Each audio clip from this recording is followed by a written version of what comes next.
In this video, I took the most popular products Glorious has to offer and put them all into my gaming setup. Is Glorious the best gaming company out there? Let's find out. This is a new series on my channel where I will be going brand by brand, trying out their most popular keyboard, mouse, and mousepad. And at the very end of every single video, I will have an active ranking of every single brand I tried out. Subscribe if you guys really enjoy, and now let's get into it. The keyboard representing Glorious is the GMMK Pro. The bare bones kit will cost you $170 US. It's a gasket mounted hot swap board that really no other gamer company on Glorious's level is doing right now. Is it hyperflop? Stick around to find out. For the mousepad in today's episode, we're going with the Glorious Elements Ice Pad. It'll cost you $35 US. This is a glass-infused surface mousepad that's aimed for speed. Does its controversial durability kill it? Let's find out. The mouse we're going with is none other than the Glorious Model O Wireless. Does it stay true as one of the best wireless mice on the market for a low price of $80? Let's see. Okay, now the first product out of these three we're going to talk about is the GMMK Pro. Like I mentioned before, this is a hot swap board that really no other gamer company like Glorious is doing, which is really what made it hyped up, because it is eventually supposed to be always in stock, which for the custom keyboard world is a huge thing because usually parts take a very long time to arrive, if they're even in stock in the first place. So before I tell you more about this board, I'm going to tell you my makeup of it so you can get an idea of my experience. I switched the plate to the Glorious polycarbonate, Durock L2 linear switches, lubed with Krytox 205 and filmed with TX films, Durock V2 stabs, and GMK laser keycaps. And here's the typing test.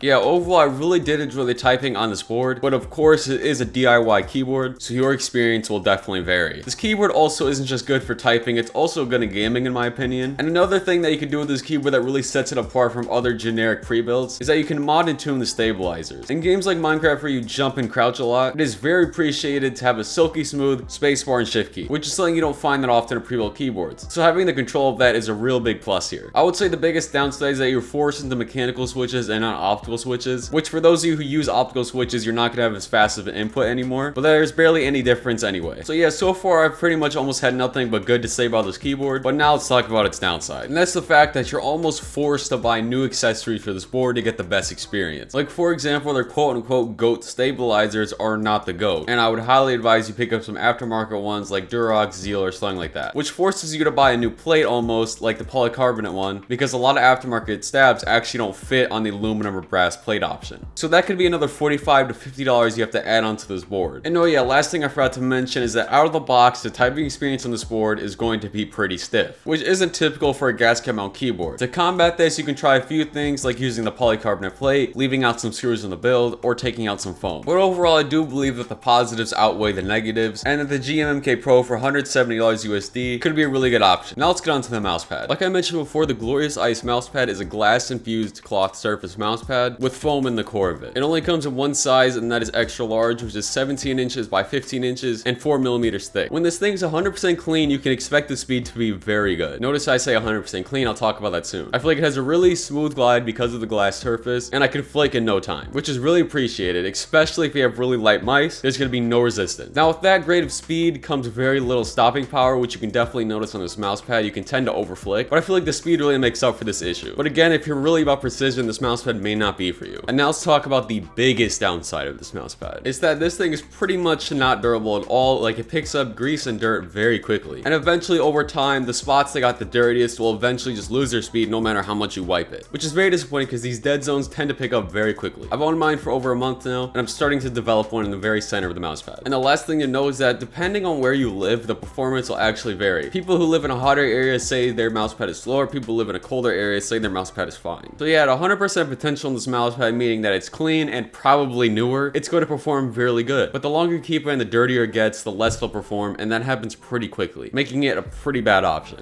Now last but not least, we have the Model O Wireless. This mouse is definitely known for being one of the better value wireless mice out there for packing a lot of features just for $80, such as their new and improved BAM sensor, a 71-hour battery life with the RGB off, 100% PTFE feet, 69-gram shape, and super low latency wireless connection, and adjustable debounce time for Minecraft players. Pretty much anything you can ask for out of a mouse. And in game, I feel like these features definitely held up for me. The lightweight shape, despite it being a relatively larger mouse, was really impressive to me, and it helped me flick and get my aim right. Now, weight is definitely subjective to whatever your muscle memory is, but typically you want to be better with lighter weight mice. And also for Minecraft players, this thing does drag click really well. Not the best, definitely not like a bloody or Rocat mouse, but definitely the next best thing. Also, I feel like the shape can fit a lot of different grip styles, definitely claw and fingertip, and maybe even palm. The switches that use are 20mm Omrons, which have pretty much nothing special to them. They don't have a lot of pre or post travel, and they don't have a lot of tactility. They're just meh. And for the quality control of this product, mine had no issues, and I rarely hear people say bad things about the wireless version of the Model O. Mainly the wired version gets the most hate for the quality control. But just because it doesn't happen often on the Model O wireless doesn't mean it can't happen at all. So definitely be wary and don't be afraid to contact customer support if you have any issues with yours. But yeah, for $80, this thing really does pack a punch. Now let's talk about how all three blend together and my final thoughts. Now in game, whenever you're playing with all three of these, you can definitely tell you're having a premium experience with little to no performance left on the table. The aiming with the combination of the Ice mousepad and the Model O wireless is 100% version PTFE feet and low weight design definitely led to more of a faster aiming experience, which can be good in really fast-paced games. But if you're playing something more laid back or like a slower, more precise aiming experience, this may not be the best combination for you. And also, if you plan to keep this combination long term, the glorious Ice just won't keep up. They'll eventually start to slow down and just not be durable. Now obviously the keyboard's not going to really play a role in any of the aiming, but it still doesn't mean you can't have a faster gaming experience with the keyboard. If you really wanted to, you can get something like speed silver switches and have really insanely fast inputs, or you can get something like Gateron Black inks and have a slower input experience. It's totally up to you how you want to customize this keyboard, which I think is really nice because it gives a lot of freedom to the customer. And also, this is literally the only hot swap keyboard you can find from a gamer company on Glorious's level, so you can do things like get better stabilizers, which is highly appreciated because a lot of companies like Razer just aren't doing a good job of their stabilizers right now. But these three combined don't get away on a clean note. There is definitely one major downside that I just have to tell you guys before you buy any of these, and that's that you really have to work to have the best experience out of these three products, meaning that you can't just unbox these products, set them on your table, and game flawlessly for months. That's not how it works. You're gonna have to wipe the glorious mousepad like at least a few times a day and keep a microfiber cloth nearby at all times. You're gonna have to spend hours on your GMMK Pro modding and tuning it to the best ability, and buy a few extra parts to make it as best as it could possibly be. The Model O wireless really isn't one with any prerequisites here. Maybe it's that if you have one with bad QC, you're gonna have to return it and get a new one, which could take like a week. So yeah, you're definitely gonna have to work and put time into these products to get them how you want them to be, which is pretty expected from the keyboard, but the mousepad and mouse should pretty much be reliable, maybe 99% of the time. But instead it just isn't, which is pretty disappointing. So for those of you who have pretty much no time to deal with setting up any of your products, the trio here might not be for you. But if you don't care and you're willing to put this time in, then this could be a really good option for you. Maybe too good. This custom keyboard can cost anywhere from $250 to even $600, depending on your parts, which for gaming is pretty overkill. For typing, maybe not, but for gaming, you could definitely get away with something like just like an Apex Pro and just forget about it. And the Model O wireless has pretty slight differences from the regular Model O. Definitely noticeable, but maybe not $30 worth to some people. So basically what I'm trying to get at is there is better cost-effective options here, but nonetheless, the performance on these is definitely amazing. And if you forget about price, it's going to be really hard for other companies to take down Glorious. Now let me explain the rules for this new series a little bit more. So at the end of every video, like right now, I'm going to give my final thoughts and conclusions on the product. So for example, I think Glorious is amazing, but there could be better price-effective options out there. And I'm going to take what I said, I'm going to put them on an active ranking list. I'm going to put them where I think they belong. Since this is the first episode, there's only one company, so I cannot put it anywhere on the list right now. Yeah, definitely make sure to check out the next video I have coming up. It's going to be SteelSeries. I think it's going to be really good.